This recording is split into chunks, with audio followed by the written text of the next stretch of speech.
मित्रांनो, काय तुम्ही तुमच्या मोबाईलवर येणाऱ्या ॲड्समुळे फारच त्रस्त झालेले आहात? तुम्ही मोबाईलवर जसं इंटरनेट चालू करता आणि त्यानंतर वेबसाईटवर व्हिजिट करता, तर वेबसाईटवर तुम्हाला ॲड्स, रिडायरेक्ट ॲड्स किंवा ॲप्लिकेशन चालू करता, तर ॲप्लिकेशनवर तुम्हाला पॉपअप ॲड्स पाहायला मिळतात. तर आजच्या व्हिडिओमध्ये आपण जाणून घेणार आहोत की तुम्ही तुमच्या मोबाईलवर येणाऱ्या ॲड्स कशा बंद करू शकता. तर त्यासाठी मोबाईलमध्ये काही सेटिंग करायचे आहेत. व्हिडिओ सुरू करण्याआधी मित्रांनो, जर तुम्ही चॅनलमध्ये नवीन असाल तर चॅनलला सबस्क्राईब करा आणि व्हिडिओ आवडला तर व्हिडिओला लाईक करा आणि शेअर करा. जाणून घेऊयात कोणत्या अशा सेटिंग आहेत ज्या आपल्याला फोनमध्ये करायच्या आहेत. सर्वात आधी तुम्हाला फोनच्या होम स्क्रीनवर यायचं आहे. होम स्क्रीनवर आल्यानंतर फोनची जी सेटिंग आहे त्यावरती तुम्हाला क्लिक करायचं आहे. फोनच्या सेटिंगवर क्लिक केल्यानंतर अशा पद्धतीने इंटरफेस येईल.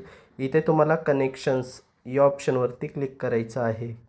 कनेक्शन्स या ऑप्शनवर क्लिक केल्यानंतर स्क्रॉल करायचं आहे आणि इथे तुम्हाला मोर कनेक्शन्स सेटिंग्स या ऑप्शनवरती क्लिक करायचं आहे. नंतर अशा पद्धतीने इंटरफेस येईल. इथे तुम्हाला प्रायव्हेट DNS या ऑप्शनवरती क्लिक करायचं आहे.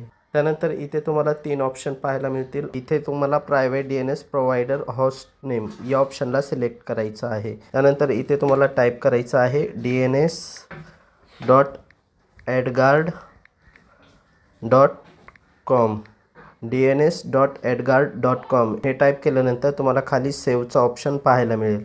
सेव्ह ऑप्शनवरती क्लिक करायचं आहे. त्यानंतर तुम्हाला इथून बॅक यायचं आहे. बॅक आल्यानंतर तुम्हाला इथे सेटिंग्समध्ये यायचं आहे. सेटिंग्समध्ये आल्यानंतर तुम्हाला स्क्रॉल करत खाली यायचं आहे आणि इथे तुम्हाला गुगल हे ऑप्शन पाहायला मिळेल. तर गुगल या ऑप्शनवरती क्लिक करायचं आहे. नंतर अशा पद्धतीने इंटरफेस येईल. तर इथे तुम्हाला ऑल सर्व्हिसेस या ऑप्शनवरती क्लिक करायचं आहे. नंतर अशा पद्धतीने इंटरफेस येईल. इथे तुम्हाला खाली स्क्रॉल करायचं आहे आणि इथे ॲड्स म्हणून ऑप्शन पाहायला मिळेल. या ऑप्शनवरती तुम्हाला क्लिक करायचं आहे. नंतर अशा पद्धतीने इंटरफेस येईल. तर इथे तुम्हाला डिलीट ॲडव्हर्टायझिंग ID या ऑप्शनवरती क्लिक करायचं आहे. त्यानंतर डिलीट ॲडव्हर्टायझिंग ID या ऑप्शनवर क्लिक करायचं आहे. त्यानंतर तुमच्या फोनमधील ॲडव्हर्टायझिंग ID आहे ती डिलीट झालेली असेल. नंतर इथून तुम्हाला बॅक यायचं आहे.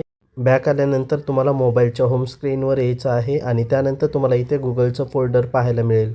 तर गुगलच्या फोल्डरवरती क्लिक करायचं आहे. गुगलच्या फोल्डरवर क्लिक केल्यानंतर गुगलचे सर्व ॲप्लिकेशन पाहायला मिळतील. तर इथे क्रोम ब्राउझर पाहायला मिळेल. तर क्रोम ब्राउझरवर क्लिक करायचं आहे. क्रोम ब्राउझर ओपन झाल्यानंतर अशा पद्धतीने इंटरफेस येईल. तर इथे तुम्हाला टॉप राईट कॉर्नरमध्ये 3 डॉट दिसत आहेत, त्यावरती क्लिक करायचं आहे. 3 डॉटवर क्लिक केल्यानंतर अशा पद्धतीने इंटरफेस येईल. इथे सेटिंग्स या ऑप्शनवरती क्लिक करायचं आहे. नंतर अशा पद्धतीने इंटरफेस येईल. इथे तुम्हाला स्क्रॉल करत खाली यायचं आहे आणि इथे साईट सेटिंग हे ऑप्शन पाहायला मिळेल. तर साईट सेटिंग या ऑप्शनवर क्लिक करायचं आहे. नंतर अशा पद्धतीने इंटरफेस येईल. तर इथे स्क्रॉल करत खाली यायचं आहे आणि इथे पॉपअप्स अँड रिडायरेक्ट्स हे ऑप्शन पाहायला मिळेल. यावरती क्लिक करायचं आहे. तर इथं don't allow sites to send pop up ads and use redirects या ऑप्शनला सिलेक्ट करायचं आहे. त्यानंतर बॅक यायचं आहे. बॅक आल्यानंतर इथे ऑप्शन पाहायला मिळेल इंट्रुसिव्ह ॲड्स. तर यावर तुम्हाला क्लिक करायचं आहे. तर इथे ads are blocked on sites known to show intrusive or misleading ads या ऑप्शनला सिलेक्ट करायचं आहे. तर ह्या सेटिंग केल्यानंतर मित्रांनो, तुम्ही पाहू शकाल की तुमच्या मोबाईलवर येणाऱ्या ज्या ॲड्स आहेत किंवा जाहिराती आहेत त्या ॲड्स किंवा जाहिराती येणं बंद होईल. तर आय होप मित्रांनो, तुम्हाला हा व्हिडिओ आवडला असेल. व्हिडिओ आवडला असल्यास व्हिडिओला लाईक करा, शेअर करा आणि जर चॅनलमध्ये नवीन असाल तर चॅनलला सबस्क्राईब करायला विसरू नका.